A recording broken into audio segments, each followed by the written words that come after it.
Amnesia: The Dark Descent is one of the most feared horror games to date.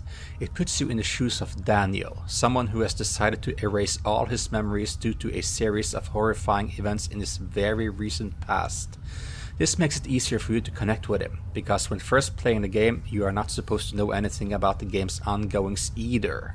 Be aware that this is not a traditional playthrough of the game. Instead, this will serve as an in-depth analysis. If you have any plans on playing this game yourself or watching a full playthrough, beware that there will be massive spoilers from the get-go. I have played this game many times and also watched countless of Let's Plays of it. It's that exciting. As the entrance into the world of the horror genre for me, I feel really passionate about this game in particular. I hope you will let me share this passion with you by showing you my take on the story and ongoings in the various environments. I will also point out interesting details which are often overlooked. First of all, let's have a closer look at the intro sequence. Are you ready? Here we go. Don't forget, some things mustn't be forgotten. The shadow hunting me. I must hurry. My name is Daniel. I live in London at Mayfair. What have I done? This is crazy. Don't forget. Don't forget. I must stop him. Focus. My name is... I am Daniel.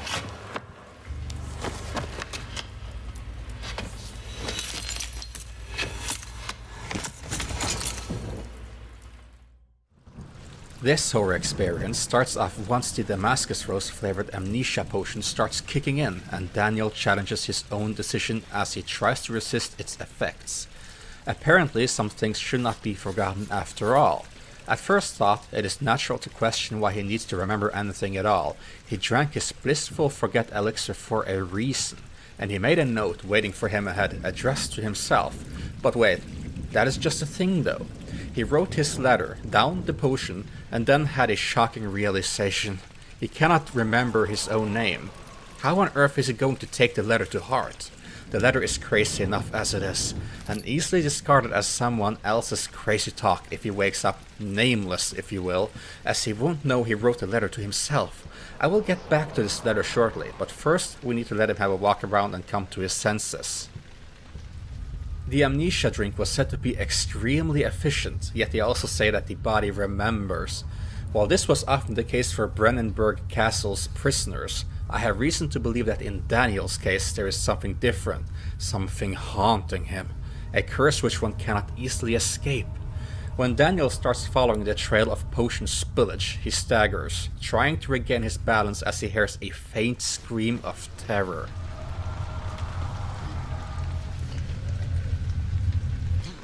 He regains his balance and feels as if he is waking up once again. But then a distant yet relentless bellow is radiating through the large hall door. Daniel used to know this call very well. It has cost him many sleepless nights, and its source is most likely the reason for his enlightening flashbacks and regaining of memories. I will elaborate more on this impression in particular as we progress.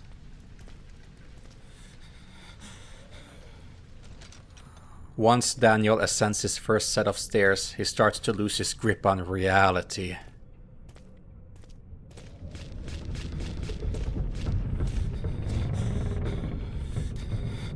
The walls are creaking, seemingly becoming more narrow, and the whole corridor starts to rock back and forth. It also starts to sound like he is aboard a ship.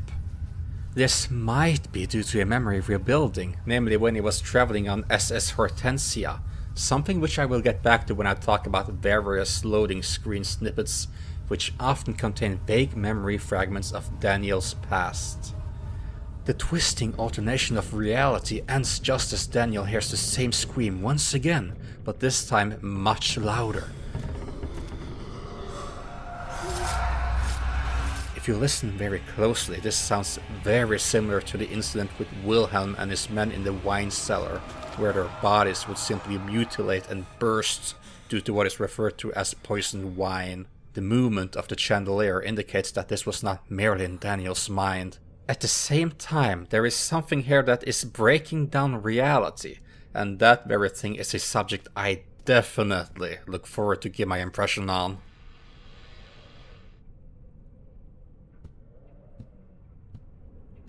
Did you notice how the door mysteriously welcomes Daniel? There does not appear to be a draft at all, suggesting that reality is still being broken down for him. Upon entering, all lights violently blow out, but where did it come from? Perhaps there is a crack in the wall I am not seeing. Regardless, the thought of how coincidental it felt that something calmly invited Daniel in there only to violently blow out all lights makes it feel like there is an unseen force trying to play on Daniel's nyctophobia, an intense fear of the dark. Once again, a sudden gust of wind lets itself into the corridor and violently puts out all form of illumination. As Daniel enters the closest room, he falls victim of yet another mental trick, but it does not at all appear natural.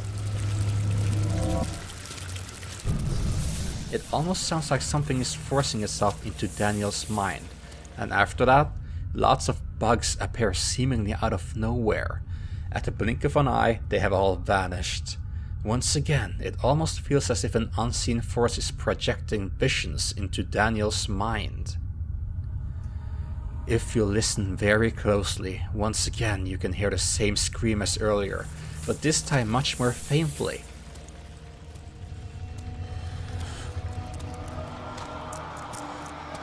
It might sound like I am overthinking these events, and perhaps his own mind is doing all the work, but please bear with me as I will get more into what gave me these impressions of mine later on, trying to tie all of this together.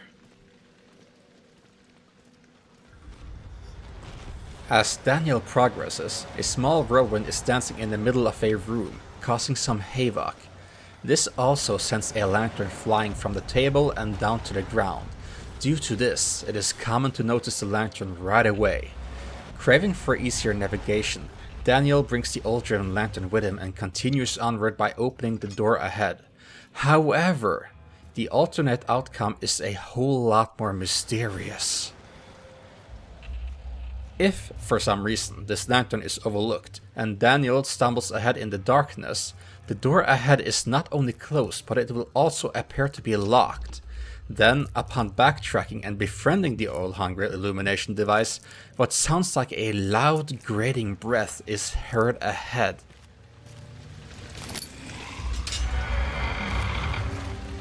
Along with the unlocking and opening of the door. Upon investigating, however, there appears to be no one there. Now, if you think about that for a moment, don't you find that a little bit creepy?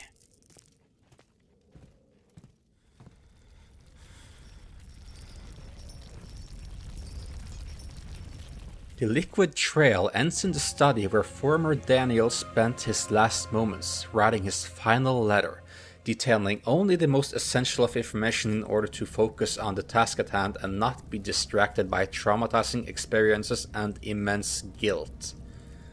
19th of August, 1839. I wish I could ask how much you remember. I don't know if there will be anything left after I consume this drink.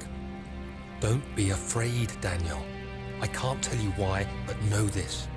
I choose to forget. Try to find comfort and strength in that fact. There is a purpose. You are my final effort to put things right. God willing, the name Alexander of Brandenburg still invokes bitter anger in you. If not, this will sound horrible. Go to the inner sanctum, find Alexander, and kill him. His body is old and weak, and yours, young and strong. He will be no match for you. One last thing. A shadow is following you. It's a living nightmare, breaking down reality. I have tried everything, and there is no way to fight back. You need to escape it as long as you can. Redeem us both, Daniel. Descend into the darkness where Alexander waits and murder him. Your former self, Daniel.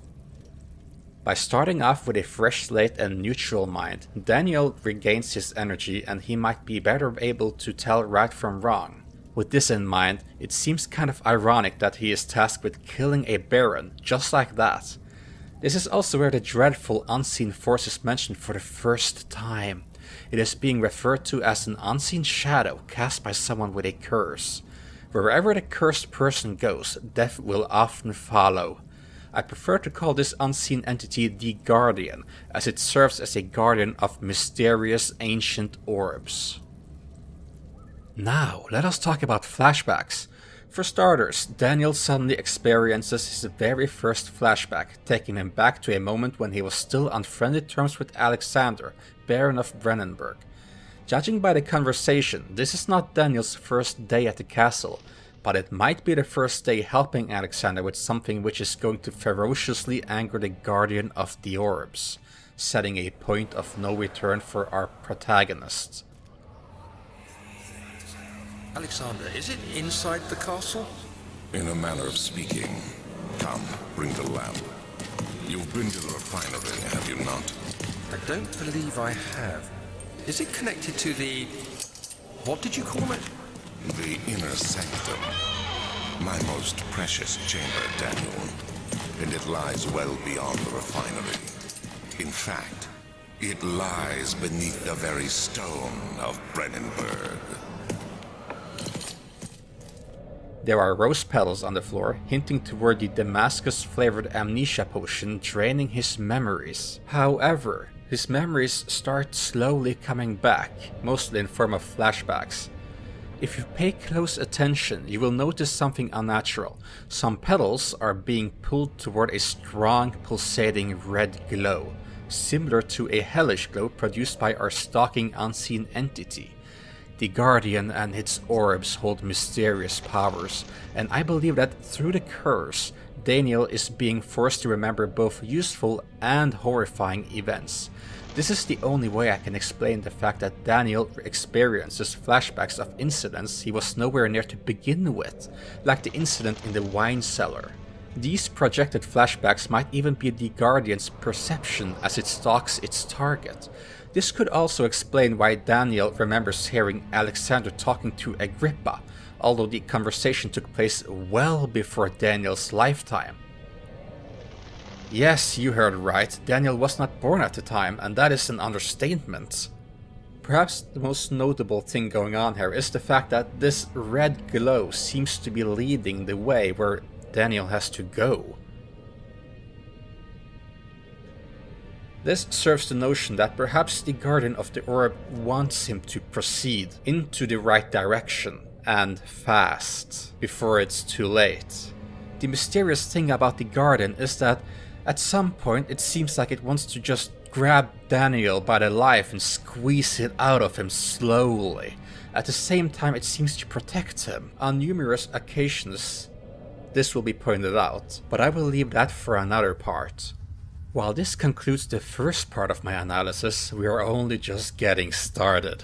This will hopefully intrigue you to dive a little bit deeper under the surface of what this game has to offer. Do you agree with any of my speculation, or is there something I missed? Share your opinions and ideas, I would love to read them. For now, let's sleep on what we have been speculating so far. Thank you for watching this video and have a pleasant night.